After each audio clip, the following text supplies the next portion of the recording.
Welcome back, everyone, to the Deep Dive. This is where we take a whole stack of sources and really try to boil them down to the insights that matter, giving you that kind of aha moment without, all the information overload. Yeah, cutting through the noise. Exactly.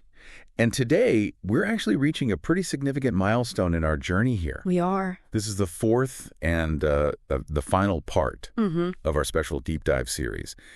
We've been meticulously exploring Shoghi Effendi's huge work, God Passes By. Seminal, really. Truly seminal. And if you've just jumped in with us now, I really, really encourage you to maybe pause here and go back, engage with the first three parts of this series. Definitely worth it. Yeah, they really lay out the incredible journey of the Baha'i Faith, right from its very dawn, through the really tumultuous lives of the Bab and Bahá'u'lláh, and then the pivotal ministry of Abdu'l-Bahá. Absolutely essential context. It is. Those earlier deep dives they're crucial for a complete understanding of where we pick things up today. So our mission, let's say, in this final segment, is to focus squarely on what's known as the formative age of the Baha'i Faith. We're looking particularly at the period from 1921 to 1944. A really dynamic period. It really is. It's a fascinating era, and we'll explore how the Bahá'í Administrative Order, which is a truly unique system, as we'll see how it began to take concrete shape. And this was happening amidst, immense challenges, but also some remarkable triumphs. It's a real mix, yeah. We're going to delve into the historical references, analyze why this period was so crucial, and see how the Baha'i writings themselves really underscore the profound importance of these developments, for shaping society and advancing the purpose of religion and spirituality in the world. Okay, let's really unpack this. Okay. Well, what's genuinely fascinating here, I think, is maybe the sheer audacity, as you put it, of this period. And its deliberate, almost surgical transition from what Shoghi Effendi calls the heroic, the apostolic age, right, to the formative period, the Iron Age. The passing of Abdu'l-Bahá in 1921, it wasn't just, the end of an era, though it was certainly a moment of profound grief and maybe uncertainty for the community. Understandably. Absolutely. But it marked the conscious beginning of a new phase, one entirely dedicated to institutional development. So not just letting things evolve, but actively shaping them. Precisely. It's as if the spiritual energies unleashed by the Bab and Bahá'u'lláh weren't just left to dissipate into, say, individual expressions of piety. They were actively captured and channeled into this meticulously structured, enduring system. Captured and channeled. I like that. Yeah, and this system was designed to outlast any individual, to safeguard the faith from schism, which is plagued so many religions, True. And to navigate the complexities of a future world. All of this in anticipation of a promised golden age. And this is, it's a profound departure from how many other faiths have historically evolved, where institutionalization often happened more organically, sometimes chaotically, maybe centuries after the founder's passing. That concept of spiritual energy kind of incarnating itself in institutions, that's really powerful, isn't it? Yeah. It speaks to something far beyond just building an organization chart. Exactly. This isn't just human-derived planning. It's presented as manifesting a divinely ordained system, something envisioned right from the beginning. The blueprint, as you suggested, seems to have been there, woven into the very fabric of the revelation itself. Like, for instance, the Bab, the herald of the Bahá'í Faith. He explicitly referred to this in his Persian bayan, didn't he? He said something like, "Well, is it with him who fixeth his gaze upon the order of Bahá'u'lláh and rendereth thanks unto his Lord, for he will assuredly be made manifest." That implies a preordained structure, doesn't it? It absolutely does. It's a vision that actually predates Baha'u'llah's public declaration. It hints at this inevitable revolutionary order to come. Right. And Baha'u'llah himself echoed this profound truth in his most holy book, the Kitab-i Aqdas, which, for our listeners, is really the mother book of the Baha'i revelation. It contains its fundamental laws and ordinances. The core text. The core text. And there, he stated, "The world's equilibrium hath been upset through the vibrating influence of this most great order. Mankind's ordered life hath been revolutionized through the agency of this unique, this wondrous system, the like of which mortal eyes have never witnessed." Wow. And this is crucial. It wasn't just a revolution of individual belief or, spiritual awakening. It was framed as a revolution of order itself, a reordering of human society through a system designed to be fundamentally different from anything seen before, precisely to bring about a new global equilibrium. And the let's say, the practical operational nuts and bolts of this wondrous system that largely came through Abdu'l-Bahá's will and testament, correct? That's the key document, yeah. And this document, it isn't just a set of instructions or like a succession plan in the normal sense. Shoghi Effendi uses such potent language to describe it. He calls it his greatest legacy to posterity, the brightest emanation of his mind, and the mightiest instrument forged to ensure the continuity of the three ages. Powerful descriptions. Incredibly powerful. What truly strikes me here is how it's not just presented as Abdu'l-Bahá's personal directives.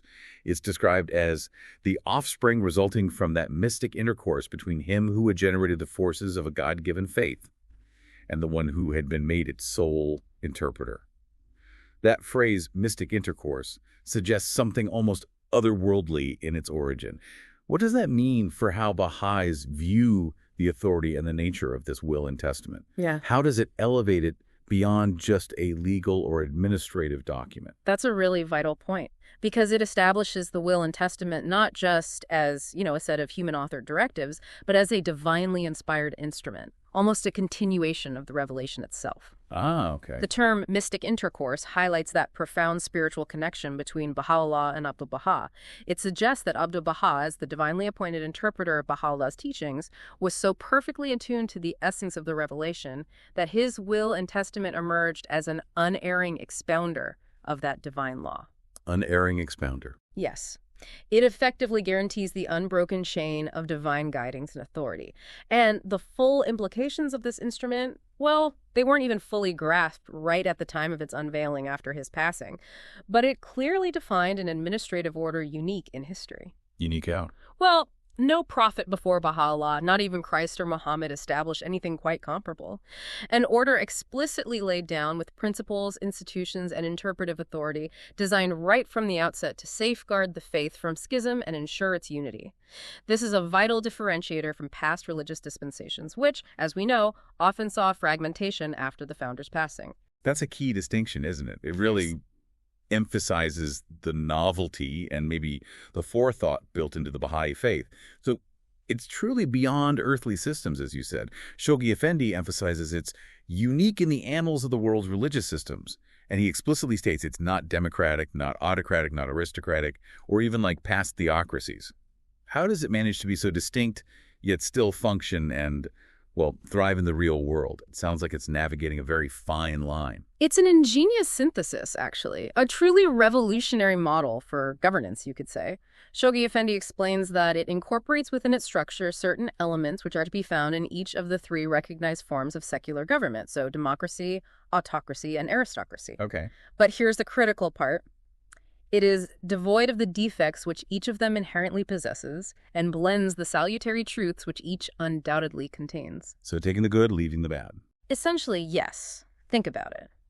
Traditional democracies, they can be swayed by popular opinion or, worse, factionalism. Autocracies can easily lead to tyranny. Aristocracies can become elitist and detached. Right, but we've seen all that. Exactly. The Bahá'í Administrative Order, in contrast, tries to take the strengths like, say, the consultative process you find in democracy, the decisive authority of a central guiding figure, maybe akin to autocracy in some ways, but guided by divine principles, and the wisdom of experienced individuals, perhaps echoing aristocracy, but it consciously eliminates the inherent weaknesses. How does it do that, practically? Well, the hereditary guardianship, as outlined in the Will and Testament by Abdu'l-Bahá, was given interpretive authority, safeguarding the integrity of the Bahá'í texts. That role ended with Shoghi Effendi, as he appointed no successor. Okay. Then you have the Universal House of Justice. This body, on the other hand, is freely and democratically elected by the faithful from around the world. It holds exclusive legislative power on all matters not explicitly covered in the holy books. Elected, but with a key difference, right? Yes, crucially, its members are exempt from accountability to electorates. That exemption from accountability is a really significant point, isn't it? It means the Universal House of Justice isn't, or shouldn't be, swayed by shifting public opinion or short-term political pressures. Precisely. Its decisions are meant to be made with a long-term global vision, guided by principles rather than the demands of a specific constituency. That's a rare feature in any elected body. Very rare. So originally the Guardian interpreted, the Universal House of Justice legislates, and both roles were seen as divinely ordained, creating this unique structure for authority and unity. And this brings us to the actual building blocks then, the local and national institutions. The foundation of this entire system really begins at the grassroots with these things called spiritual assemblies. Can you tell us more about their establishment and what makes them unique? Yes, these are absolutely foundational, the very bedrock of the administrative order. They're established in every city, town, or even village where 9 or more adult Baha'is reside. 9, always 9. Always 9 members, yes. These bodies are elected annually on the first day of Rivan, and for our listeners who might not be familiar, Rivan is this really joyous 12-day festival that commemorates Baha'u'llah's declaration of his mission. It marks a new spiritual year for the community and symbolizes the renewal of life itself. A key date. Very key. What's critical is that these spiritual assemblies are invested with a God-given authority, and they are pledged to uphold the standard of most great justice. God-given authority at the local level. Yes. Abdu'l-Bahá himself spoke of their spiritual backing, he said. These spiritual assemblies are aided by the Spirit of God. Their defender is Abdu'l-Bahá. Over them he spreadeth his wings. What bounty is there greater than this? Wow. He also stressed the importance of community cohesion and, frankly, obedience to these bodies. He stated, "It is incumbent upon everyone not to take any step without consulting the spiritual assembly, and all must assuredly obey with heart and soul its bidding and be submissive unto it." Strong words. Very strong. And Bahá'u'lláh, centuries earlier in the Kitab-i-Aqdas, had enjoined that in every city a house of justice be established, wherein shall gather counselors to the number of Bahá, which is 9. So this highlights the prophetic vision for these local institutions long before they were widely established. It's clear that these local bodies are meant to be powerful, spiritually guided, and really central to community life. Yeah. They serve as the very heart of Baha'i administrative and community endeavors. And these weren't just confined to one region, were they? They started popping up globally almost right away. Not at all. Their establishment was a truly global phenomenon. It really demonstrated the organic spread of the faith. Early spiritual assemblies began to spring up in really diverse corners of the world, in Persia, obviously, where the faith originated, across the Atlantic in the USA and Canada, over in the British Isles, Germany, India, Australia, and many other places. So from these local foundations, the next layer of the administrative framework quickly emerged. The national assemblies. And these national assemblies were designated by Abdu'l-Bahá as secondary houses of justice, correct? What was their particular overarching role in this unfolding administrative order? How did they connect the local communities to the bigger global vision? That's right. Secondary houses of justice. They serve as the pivots around which all national undertakings must revolve. Their responsibility is huge: to direct, unify, coordinate, and stimulate activities within their respective countries. They act as a central coordinating body for all the local endeavors. How are they formed? They are elected annually by delegates, and these delegates represent the local communities across the country. They gather at a national convention, and they are charged with consulting the views of these delegates, listening carefully, but crucially, they are freed from direct accountability for their policies to their electorates. That same principle again? Exactly. It's a balance. It ensures broad participation and consideration of diverse viewpoints without compromising decisive action or allowing regional interests to fragment the national vision. And importantly, they also form the electoral bodies for the future International House of Justice, the Universal House of Justice. This means they're a vital link in the chain connecting local communities right up to the highest legislative body of the faith. That makes profound sense, that vital balance between getting consultative input and having clear, unified authority. And we saw rapid establishment of these national assemblies too, right? Signifying a big step in the faith's consolidation. Yes, quite rapidly, considering the circumstances. The American National Spiritual Assembly, for instance, was formally established in 1925. The British Isles and Germany followed quickly in 1923, and India also in 1923. Persia, despite facing significant internal challenges and persecution, managed to establish its National Assembly in 1934, the same year as Australia. Quite a pace. It really was. Their emergence marked a new epoch in the faith's formative age. It signified further stages in the consolidation of this continuously expanding, deeply unified community. These weren't just, administrative conveniences. They were seen as organic developments, spiritual manifestations of a burgeoning global order. So with these local and national institutions getting firmly in place, the administrative order then began to sprout a whole range of auxiliary institutions and endowments. What were some of these, and what pivotal role did they play in making the Bahá'í Faith a more comprehensive functioning system?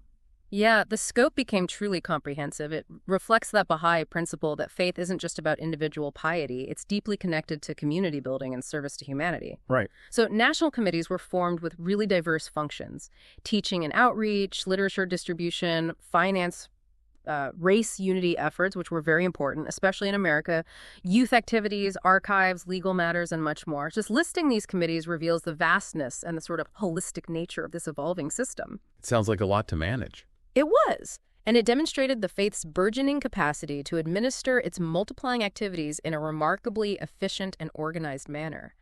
It was moving beyond just being a spiritual movement to becoming a structured, active global community. A vital step, particularly in Western countries, was also the legal incorporation of these assemblies. Ah, getting official recognition. Exactly.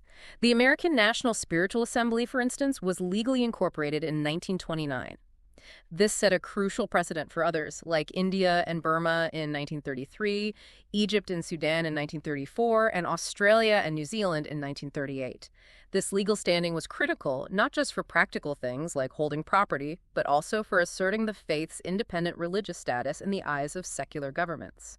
That legal recognition must have been absolutely crucial for acquiring and safeguarding properties, particularly sacred sites and administrative centers. And speaking of properties, the Baha'i endowments became quite significant during this time, didn't they? Reflecting the community's commitment and maybe foresight.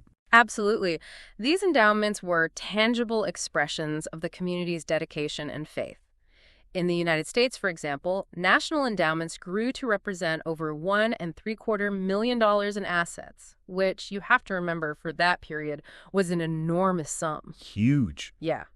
This included the sacred land for the Mashriq-al-Adkar, the House of Worship in Wilmette, Illinois, and also the national headquarters, which is known as the Irachul Quds, also located in Wilmette.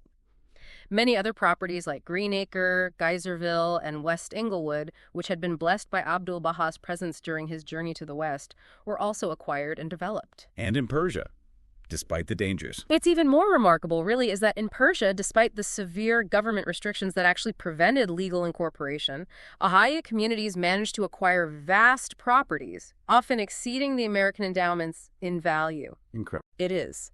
These included the deeply revered House of the Bab in Shiraz, Bahá'u'llah's birthplace in Iran, and even the future site of a mashri called Adhkar on the majestic slopes of Mount Alborz near Iran.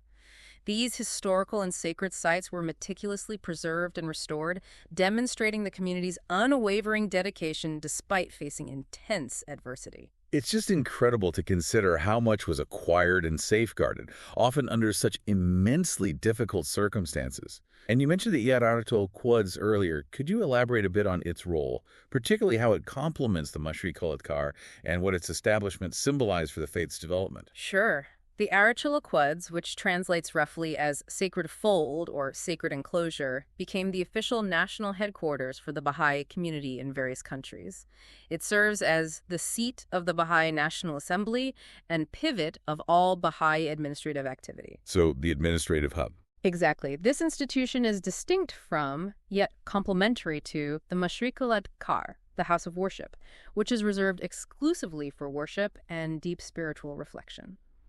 So while the Mashriq-al-Adkar is the spiritual heart, you could say the Irachul Quds functions as the operational heart. Eventually, it brought together various administrative functions under one roof, things like the Secretariat, the Treasury, the Archives, the Library, the Publishing Office, the Assembly Hall.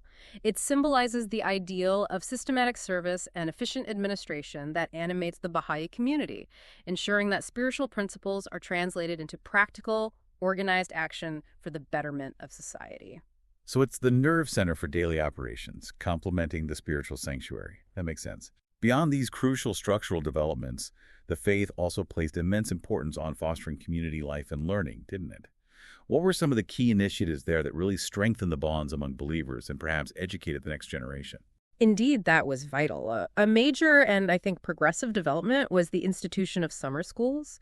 These particularly gained momentum in the United States and Canada. And these weren't just casual gatherings, they were designed with specific objectives. First, to foster a deep spirit of fellowship. Second, to rigorously train teachers of the faith. And third, to provide comprehensive facilities for the systematic study of the faith's history, its profound teachings, and its relationship to other religions and broader society. So serious learning environments. Very much so. Established in places listeners might know, like Geyserville in California, Greenacre in Maine, Lohilan Ranch in Michigan, and Pine Valley near Banff. They offered intensive study of Baha'i scriptures, courses on Islam, which is crucial background, vital conferences focused on interracial amity, a core Baha'i principle, and practical training in administrative processes. These were explicitly seen as embryonic Baha'i educational institutions, kind of a forward-thinking model for future Baha'i universities and colleges. They really embodied the faith's commitment to lifelong learning and spiritual education. That's a truly forward-thinking vision, laying the groundwork for future educational endeavors. And youth activities were also a significant focus, weren't they? Ensuring the spiritual and administrative development of the younger generation seems key. Absolutely critical. Organized activities for Baha'i youth advanced significantly during this period, especially in Persia and the United States. There's a clear recognition that the future of the faith really rested on their shoulders. What kind of activities? Well, these initiatives included things like annual worldwide youth symposiums, dedicated youth sessions at the summer schools we just mentioned, specialized youth bulletins and publications, international correspondence bureaus to connect young Baha'is globally. Imagine that without the internet. Wow, yeah. And study groups, often recognized as official university activities. Beyond that, they held study days in homes, classes for Esperanto, the universal auxiliary language, which Abdu'l-Bahá praised, reading rooms, and even things like plays and oratorical contests. All these activities were meticulously aimed at nurturing the next generation, instilling in them a deep understanding of the faith, and preparing them for future leadership roles within the administrative order. It really paints a picture of a vibrant, active, and deeply engaged community, doesn't it? And the 19-day feast, that core Baha'i gathering that happens every 19 days according to the Baha'i calendar, that also played a crucial role in this ongoing consolidation. It did, absolutely, and its role was formalized and deepened during this period. The systematic institution of the 19-day feast, functioning in most Baha'i communities globally, was crucial because of what Shoghi Effendi called its threefold emphasis on the devotional, the administrative, and the social aspects of Baha'i community life. Threefold emphasis. Yes. It wasn't just a spiritual gathering for prayer, though that's the first part. It was also a vital administrative hub where communities consulted on their affairs, made decisions, planned activities. That's the second part. And equally important, it was a social occasion where believers strengthened their bonds of fellowship and unity, the third part. This unique format ensures that spiritual life, administrative action, and community building are really inextricably linked. Devotional, administrative, social. Got it. Additionally, national archives were established for the authentication, collection, and preservation of sacred texts, relics, historical documents, ensuring the integrity and accessibility of the faith's heritage. And other initiatives, like the International Baha'i Bureau set up in Geneva, were created to facilitate teaching and information dissemination globally. And towering over much of this development in the West, particularly in North America, stands that magnificent Mashriq Adkar in Wilmette, Illinois. This Baha'i house of worship, it's more than just a building, isn't it? It feels like a profound symbol and a major accomplishment of this entire era. Oh, far more than a building. It's a living testament to the faith's universal vision. Its conception actually dates back as early as 1903, and Abdu'l-Bahá himself dedicated the site during his visit in 1912. He laid the cornerstone. He did. The architectural design by the brilliant Louis J. Bourgeois was chosen in 1920, and its construction, which was a truly massive undertaking for the community at the time, spanned from 1920 right through to 1942. It famously endured the immense challenges of both the Great Depression and the early years of World War II. It truly stands as a beacon in the West, described by Shoghi Effendi as the noblest structure reared in the first Baha'i century, a real spiritual landmark. What's the deep symbolism behind its unique design? It's often referred to as a temple of light, isn't it? What does its architecture communicate about the Baha'i teachings? It's a profound statement in stone and light. It's a pure white non-agonal building. Non-agonal means it has 9 sides. 9. 9, again. Each side has a massive entrance door. The 9 sides symbolize unity, representing the coming together of all paths and traditions into one common spiritual home.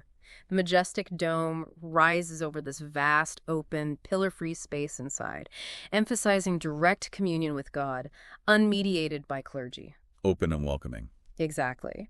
The architect, Louis Bourgeois, consciously imbued it with universal meaning, he said. Into this new design is woven, in symbolic form, the great Bahá'í teaching of unity, the unity of all religions and in all mankind. He cleverly incorporated elements that evoked various religious symbols, for instance, design motifs resembling the swastika, an ancient symbol of good fortune found in many cultures, the cross, the Star of David, alongside the 9-pointed star, which is central to the Bahá'í Faith, symbolizing spiritual glory, and the numerical value of Baha, which means glory. So intentionally inclusive. Very intentionally. Architects at the time hailed it as the first new idea in architecture since the 13th century, and one called it a lacy envelope enshrining an idea, the idea of light. The 18 circular steps leading up to the main doors represent the 18 first disciples of the Bab, the letters of the living, and the 9 doors themselves can be seen to stand for the Bab. It's truly a harmonized composite architecture expressing the essence of many great architectural styles while forging something entirely new and universal. That's a stunning vision, not just in its physical presence, but in its profound spiritual messaging. And the impact of this silent teacher, as it's been called, was considerable even before its completion, wasn't it? It really attracted the world's attention. Oh, without a doubt. It attracted over 130,000 visitors from all around the world just between 1932 and 1941, even before its interior was fully finished. That shows its magnetic appeal. Incredible numbers for the time. Absolutely. And Abdu'l-Bahá had prophesied its immense influence, he stated. From that point of light, the spirit of teaching will permeate to all parts of the world, he also affirmed. Out of this Mashriqul Adkar, without doubt, thousands of Mashriqul Adkars will be born, envisioning a future where such temples of unity would grace the landscape globally. And most powerfully, he declared, it marks the inception of the kingdom of God on earth. So you see, it's far more than just a building. It's a potent symbol of the faith's emergence, its universal aspirations, and a concrete step towards the establishment of a unified, peaceful global society. Now, as this administrative order began to take concrete shape, it inevitably perhaps faced intense opposition. It seems that the very success of establishing this unified supranational Baha'i community actually led to a new wave of challenges, almost as if its growing influence stirred up dormant antagonisms. What did Abdu'l-Bahá foresee in this regard? Did his warnings prepare the community for these trials? He certainly foresaw it, yes. Abdu'l-Bahá had warned of this increasing opposition quite clearly. He stated, ere long shall the clamor of the multitude throughout Africa, throughout America, one and all they shall arise with all their power to resist his cause. A stark warning. Very stark. He understood that the emergence of a firmly knit community, advancing the claims of a world religion, one that challenged prevailing norms and prejudices, was absolutely bound to provoke fierce resistance. This infant order, as Shoghi Effendi called it, felt the severe impact of forces trying to strangle its budding life, both from within the community and from external forces. It's a powerful reminder, really, that spiritual progress often encounters resistance. So these were not just external attacks from, say, religious or political authorities, but also insidious internal betrayals from within the faith itself. That sounds particularly painful. Sadly, yes, the faith had to contend with the covenant breakers. This was a dwindling group, really, led by Mirza Muhammad Ali, who was Bahá'u'llah's half-brother and had been a rival to Abdu'l-Bahā's authority. Right, we touched on them in earlier deep dives. Exactly. For listeners needing a quick refresher, these were individuals, primarily some family members of Bahá'u'lláh and Abdu'l-Bahá, who actively opposed the appointed leadership, first Abdu'l-Bahá, then Shoghi Effendi, and sought to divide the faith, undermining its unity from within.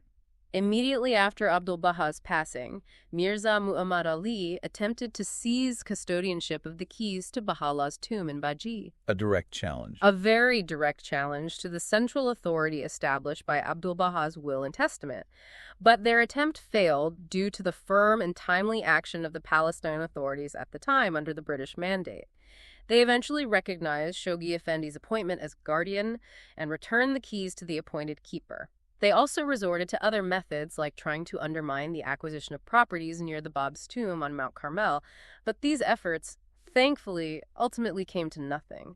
It actually highlighted the strength of the administrative structure in resisting internal dissent. And what happened to Bahá'u'lláh's mansion in Baji? That had tragically fallen into their control and disrepair, hadn't it? Was it restored during this period? That's another really poignant example of their ultimate failure and the faith's eventual triumph. The mention of Baha'u'lláh in Baji, which the covenant breakers had occupied and badly neglected since his ascension, had fallen into a state of severe disrepair. It almost mirrored their own spiritual decay. But later, during Shoghi Effendi's ministry, it was completely restored to its original splendor. This fulfilled a long-cherished desire of Abdu'l-Bahá. It was meticulously illuminated with electricity, a big deal, then refurnished with appropriate dignity and became a repository for Baha'i historic documents and literature. This transformation from a neglected private residence to a vibrant, revered pilgrimage center, now visited by Baha'is and non-Baha'is alike, further dashed the hopes of those who sought to extinguish the light of the covenant. It symbolized the faith's enduring vitality. So internal enemies were, in a sense, confounded, and their efforts inadvertently highlighted the strength of the Baha'i administrative system. But the faith also faced significant external assaults, often from powerful state entities. One notable and truly international case involved the House of Baha'u'lláh in Baghdad, didn't it? This sounds like a complex and very high-stakes battle. Indeed, this was a major international incident. It really tested the faith's resilience and its ability to advocate for its rights on a global stage. The House, which is deeply significant as Baha'u'lláh, had resided there during much of his exile in Iraq, and which had been in Baha'i possession for decades. A sacred site. Absolutely. It was unlawfully seized by a group of Shias around the same time as the Tumki incident we mentioned. This case escalated through the Iraqi legal system and, demonstrating the faith's growing international standing, eventually reached the League of Nations. At that time, that was the greatest international body yet come into existence, the precursor to the United Nations. And the League's involvement, that must have been a significant turning point, even if the House wasn't immediately restored. It must have drawn considerable global attention. Precisely. The League of Nations Permanent Mandates Commission, which oversaw territories like Iraq, investigated. They received reports, including one from the British High Commissioner, confirming the Baha'is' rightful ownership and the injustice of the seizure. The League Council itself urged the Iraqi government, which was under British mandate, to redress the wrong. While the House wasn't immediately restored due to a complex interplay of religious fanaticism and political maneuvering within Iraq, the government feared upsetting powerful Shia elements. Politics interfering. Always. But the international publicity it generated was enormous. Shoghi Effendi noted it excited the wonder of its friends and to fill with consternation its enemies. It revealed the faith's global support and the blatant injustice it faced. It was a moral victory, proving the Bahá'í Faith capable of defending its rights on the world stage. Even without immediate restitution. Exactly. And Mahal himself had even prophesied this kind of abasement of his house, saying things like, "Grieve not, O house of God. Towards thee the eyes of thy Lord shall, under all conditions, remain directed." It became a testament to divine protection even amidst severe trials.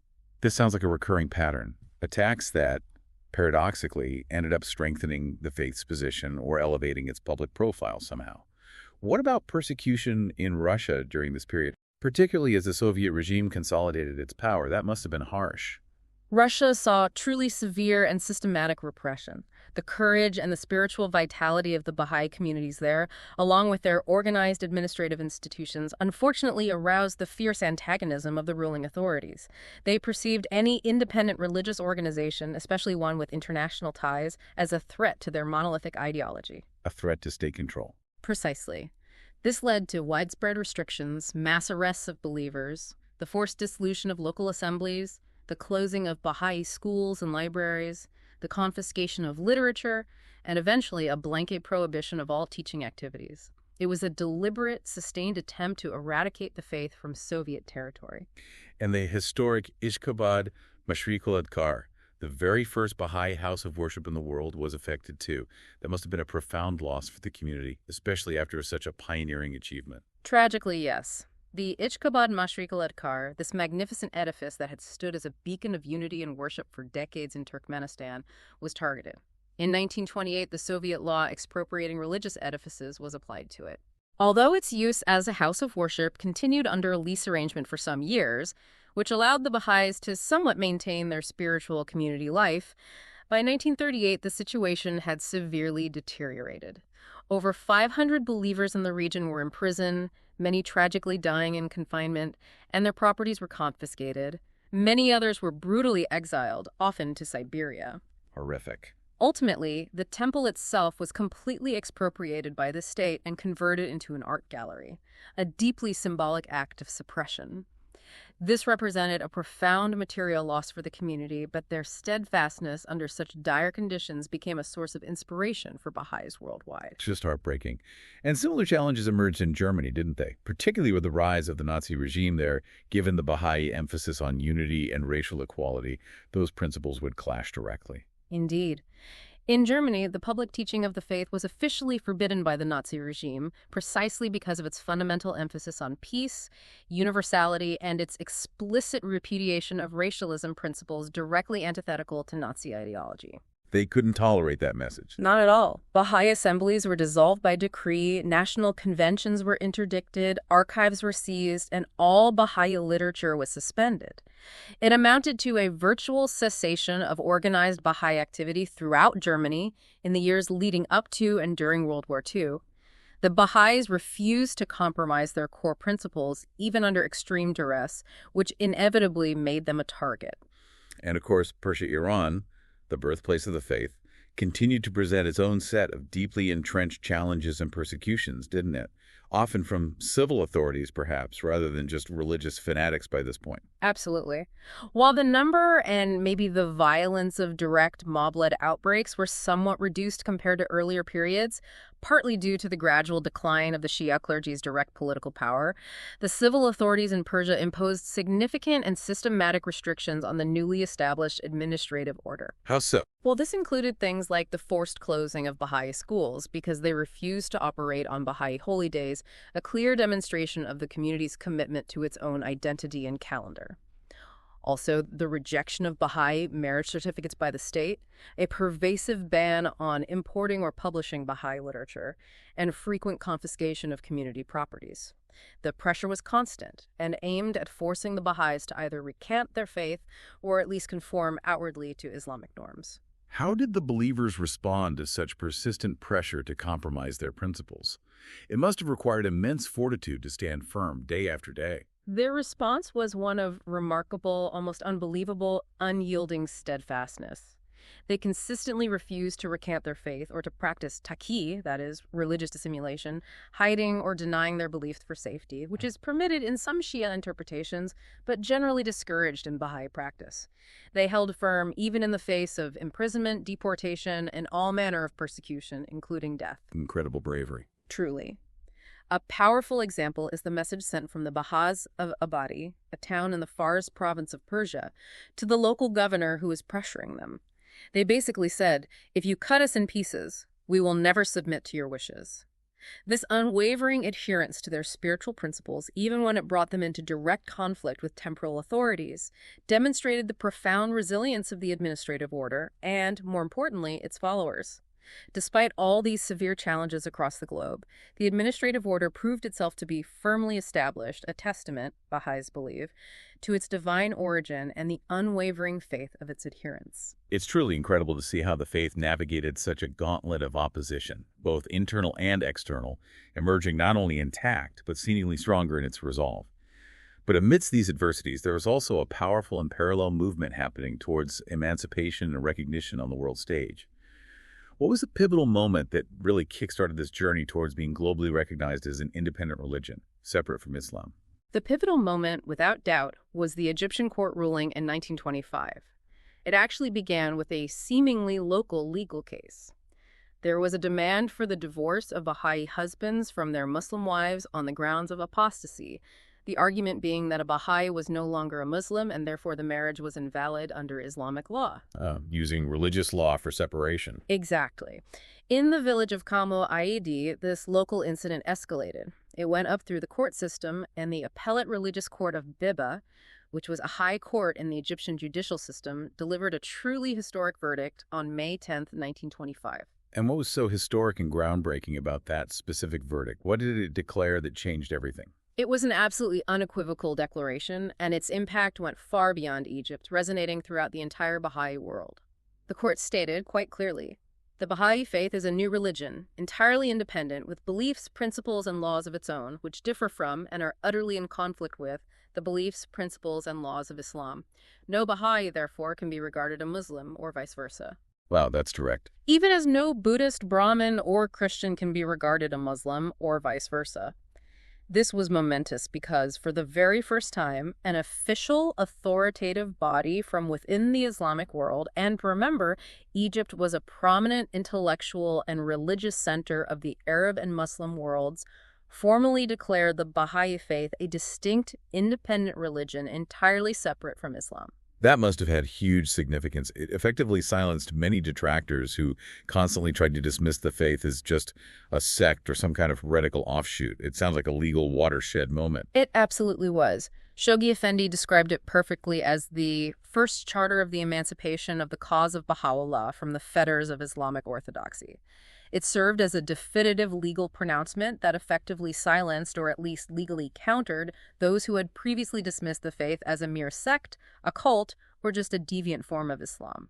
This verdict, ironically, intended to harm the Baha'is by facilitating divorces based on their faith. Right, the original intent. It became a powerful legal lever that the Baha'is then strategically used to assert their independence and seek official recognition from governments around the world.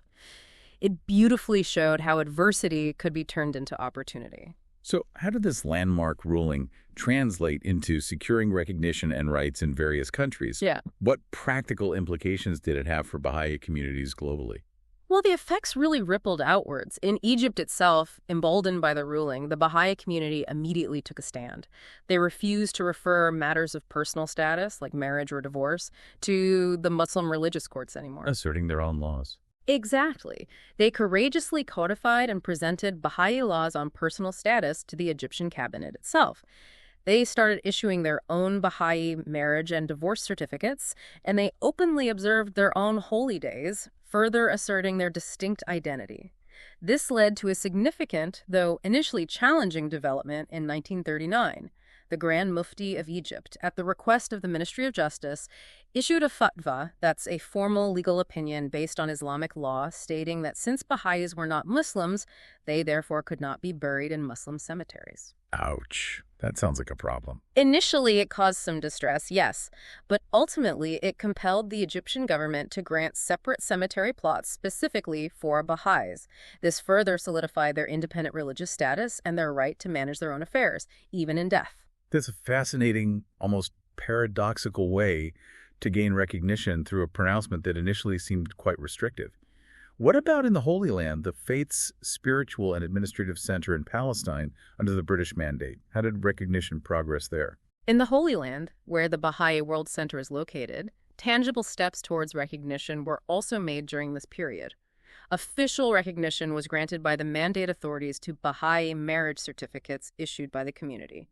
Baha'i holy sites were granted exemption from state property tax.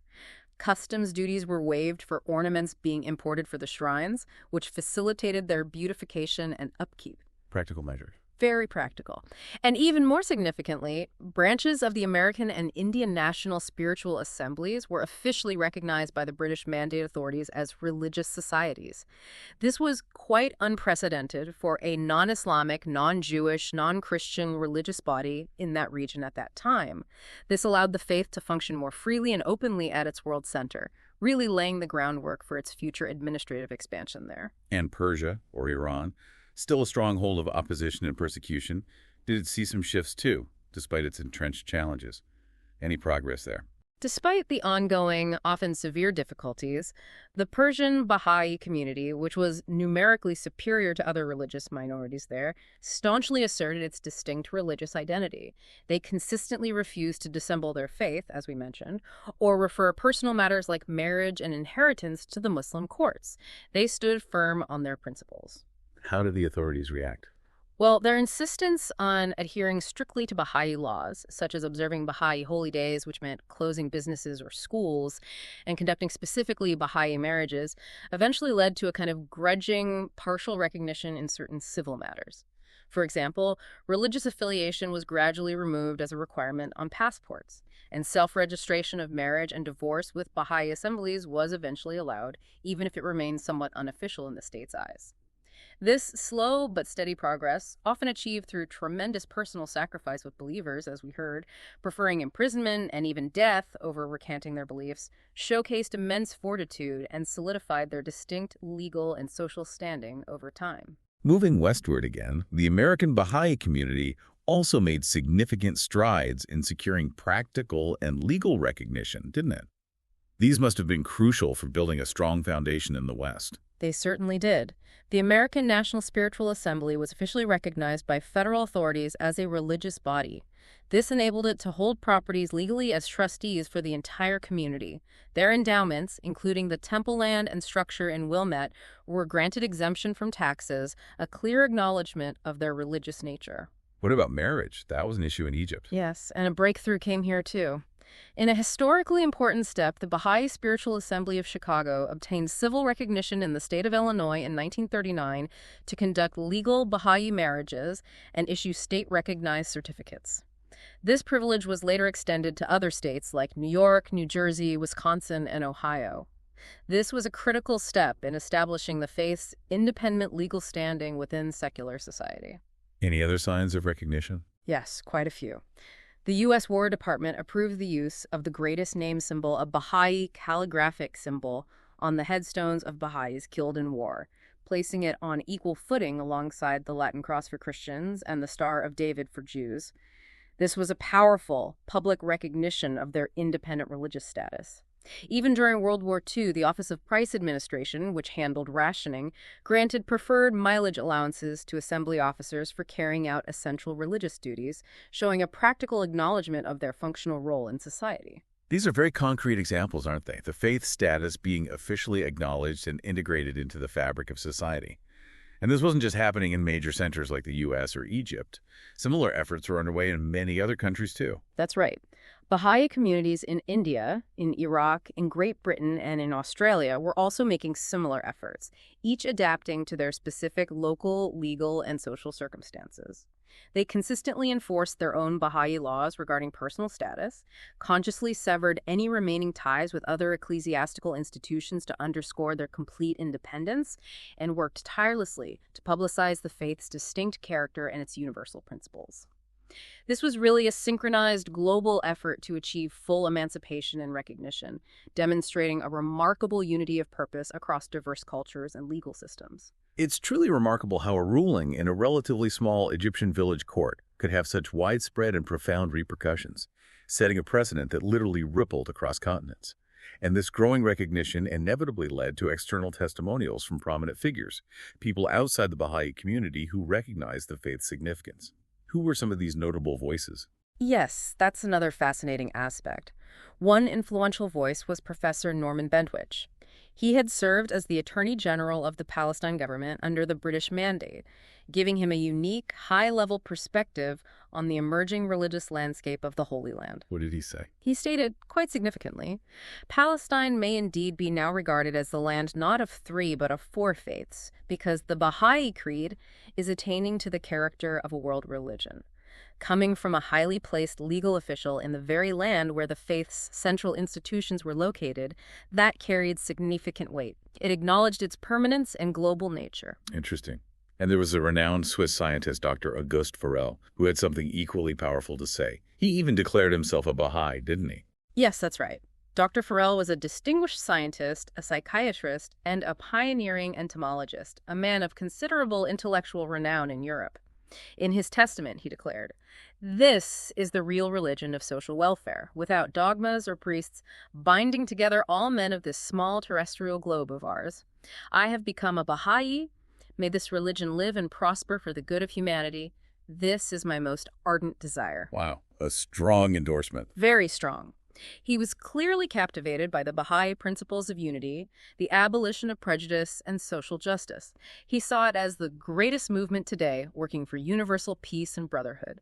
His public conversion was a testament to the intellectual and moral appeal of the faith to minds seeking practical solutions for the world's pressing challenges. But perhaps one of the most unexpected and, in some ways, significant endorsements came from royalty, Queen Marie of Romania. Her public support was truly a unique distinction for the faith at that time. She holds a unique place, yes. She was the first royal personage to publicly acknowledge and champion the faith. Her spontaneous acclamation, as Shoghi Effendi calls it, was deeply influenced by her personal encounter with the renowned Bahá'í teacher Martha Root.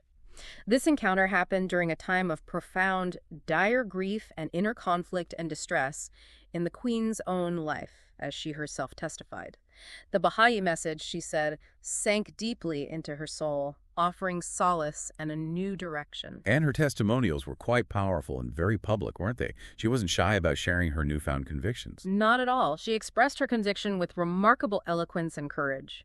She described the Baha'i teachings as a great cry toward peace, reaching beyond all limits of frontiers, above all dissensions about rights and dogmas. She didn't see it as some new alien concept, but rather as Christ's message taken up anew, in the same words almost, but adapted to the 1,000 years and more difference that lies between the year one and today. Connecting it to her Christian roots. Exactly. She famously admonished people in her published writings, if ever the name of Bahá'u'lláh or Abdu'l-Bahá comes to your attention, do not put their writings from you. Search out their books and let their glorious, peace-bringing, love-creating words and lessons sink into your hearts as they have into mine. What's also notable is her recognition of Prophet Muhammad. She stated that man needs from time to time a voice upon earth to bring God to him, acknowledging the concept of successive manifestations of God as a continuous unfolding of divine guidance, including Islam. Her personal account of how the faith impacted her life is particularly moving, isn't it? It seems to transcend the purely intellectual and speaks to a deep personal transformation. It truly does. She spoke of a great light that came to her through the teachings, making much that was obscure and perplexing, simple, luminous, and full of hope. She even articulated how personal suffering could be a pathway to spiritual understanding, saying that grief tore it in two, and grief was also a step leading me ever nearer truth. Her conviction was deeply felt and personally transformative. As she wrote to a friend, the Baha'i teaching brings peace to the soul and hope to the heart. To those in search of assurance, the words of the Father are as a fountain in the desert after long wandering. Her testimony stands as a beacon of how the Baha'i teachings could resonate profoundly with individuals from all walks of life, regardless of their station or background. She even gave a symbolic gift that holds a cherished place in Baha'i history, didn't she? Something connecting her to the temple. Yes, it's a lovely story. As a profound symbol of her devotion and support for the faith, she gave a rare brooch, apparently a gift she had received from her Russian relatives, to Martha Root, specifically for the Baha'i Temple Fund. It depicted two little wings with a pearl, symbolizing, she felt, the light-bearing Baha'i message. That brooch is now preserved in the International Baha'i Archives on Mount Carmel in the Holy Land. A tangible link. A very tangible link. It's a poignant testament to her connection to the faith and its burgeoning institutions. She also keenly wished to visit the Baha'i shrines in the Holy Land and perform pilgrimage, but was sadly prevented from doing so due to political circumstances and opposition within her own government. It was apparently a keen disappointment to her. Finally, as we look at this era of expansion and recognition, we really must acknowledge the American Baha'i community's truly leading role in much of this. It genuinely seems to have fulfilled many of the prophecies regarding its spiritual destiny, didn't it? Absolutely. Abdu'l-Bahá had made some incredibly powerful, almost audacious statements during his visit there. He described the American continent as the land wherein the splendors of his light shall be revealed, and prophesied, it will lead all nations spiritually. He even called its people worthy of being the first to build a tabernacle of the most great peace and proclaim the oneness of mankind. Huge expectations. Immense expectations. And the American community rose to this immense challenge. They initiated what became known as the ambitious 7-year plan, a concerted, systematic effort to propagate the faith across the Americas and consolidate its administrative structure at home. And what were the specific goals and the remarkable successes of this plan, particularly in expanding the faith's reach into new territories like Latin America? The 7-year plan, which spanned from 1937 to 1944, right through the war years, had audacious goals. First, to complete the exterior ornamentation of the Mashriq al-Adkar in Wilmette. Second, to significantly increase, actually double, the number of local spiritual assemblies across the United States and Canada. And third, crucially, to establish centers for the faith throughout every republic in Latin America. Every republic, wow. Yes, it was incredibly ambitious and remarkably successful. The temple exterior, that incredibly intricate work, was completed ahead of schedule, a testament to the community's unwavering dedication even during wartime shortages and difficulties. And instead of just establishing a nucleus of believers in Latin America, fully functioning spiritual assemblies were established in major capitals like Mexico City, Buenos Aires, Santiago, Havana, Rio de Janeiro, Montevideo, Lima, Bogota, and many others.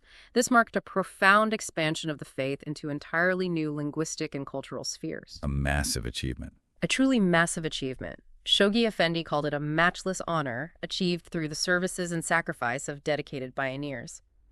People like May Maxwell, who sadly passed away while pioneering in Argentina, Hyde Dunn, who helped establish the faith in Australia earlier, Keith Ransom Kaler, an American woman who served with great distinction and sacrifice in Persia, and Lua Getzinger, who tirelessly labored and passed away in Egypt. Their dedication and pioneering spirit lent, as Shoghi Effendi said, luster upon the American Bahá'í community, culminating a century of sublime endeavor and setting the stage for future global expansion plans that would follow. What an incredible journey it has been, tracing this first century of the Bahá'í Faith through Shoghi Effendi's monumental work, God Passes By. From those early sparks of revelation and the profound suffering of its founders, right through to the meticulous establishment of a global administrative order and its burgeoning recognition. It truly is a narrative of profound struggle, but also divine unfoldment. It reveals a blueprint, really, for a unified world. Indeed. God Passes By encapsulates a process that Baha'is see as God-impelled, endowed with measureless potentialities. What began, remember, with just a handful of students around the Bab in Persia had, by the end of this first century in 1944, expanded into a world community closely knit, clear of vision, alive, consecrated by the sacrifice of no less than 20,000 martyrs over that century. 20,000. An astonishing number. This community, as Shoghi Effendi describes it, is supranational, non-sectarian, non-political. It boldly claims the status of a world religion, spread across 5 continents by that time, with its literature translated into 40 languages and already achieving various forms of recognition from different governments.